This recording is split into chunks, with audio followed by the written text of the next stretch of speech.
The idea of work from home culture is career suicide, specifically for women. And I actually agree with this, because as someone who spent the whole career working from home, I actually have something to say about it. So let's go.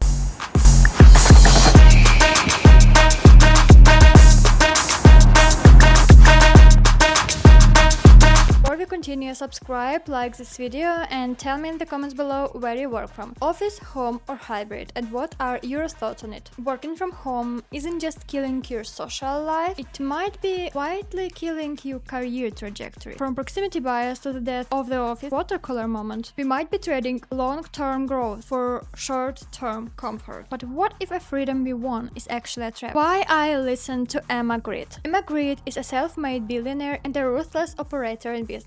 She's not designed, obviously, for everybody to like her, and that's fine. But there is a reason she is where she is. I definitely have something to learn from people operating at that level. And I know we all fought for the right to work from the comfort of our own home. And trust me, as a person who spent 7 years working from home, I lived for that freedom. But after a honeymoon phase, I started noticing a pattern. And I have friends who literally told me, if I could go into the office, I would be literally leading this project already. So today, I'm breaking down the 3 hidden costs of your home office that nobody wants to talk about. Your professional identity shrinks. Proximity bias. The very human tendency to trust, promote, and reward the very people we physically see and interact with. If your boss only sees you as a face on Microsoft Teams, they don't see your potential, they see a task runner. Secondly, you lose relational currency. In my recent work trips to the office, I noticed the lifeblood of our project wasn't just thought or wireframes. Our project lead spent his days in active coffee meetings with stakeholders. That's how he secured our budget and kept the project alive. Those informal 15 minutes chat do more for a team's survival than a polished 2-hour online presentation ever could. My boss once told me, it's not important what you think you're doing well, it's what your leadership actually sees. In a fully remote setup, they simply see less. Remote work cuts us off from that relational currency, the moments where real opportunities are burned. Conflict goes into overdrive. There was one colleague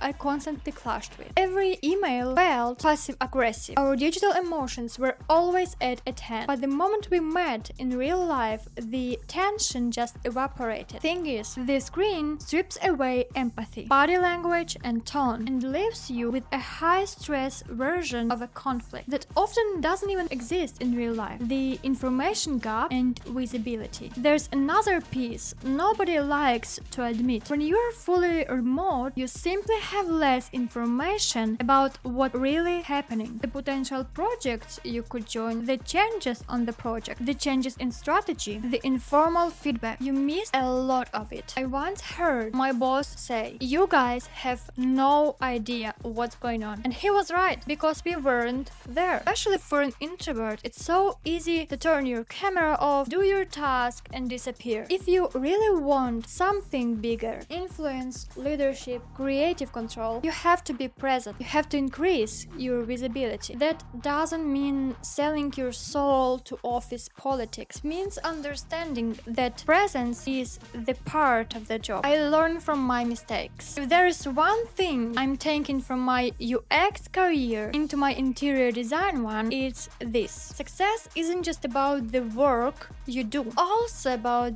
the space you occupy in people's mind. We've learned that screen amplifies conflict but muffles opportunity. And most importantly, we've learned that for an introvert, the camera off button can quietly become the career off button over time. I didn't get the chance to fully master this visibility in my UX journey, but as I step into interior design, my intention is different. I am not just designing rooms, I'm designing a career where I am present, when I am building that relational currency over real coffee, where the human factor sits at the very center of every project. I am trading the comfort of hiding behind the screen for the kind of growth that truly happens only if you are truly there. So here is my challenge for you this week. If you are an introvert working from home, turn your camera on, or even better, schedule a meeting with your project manager, not to pitch yourself,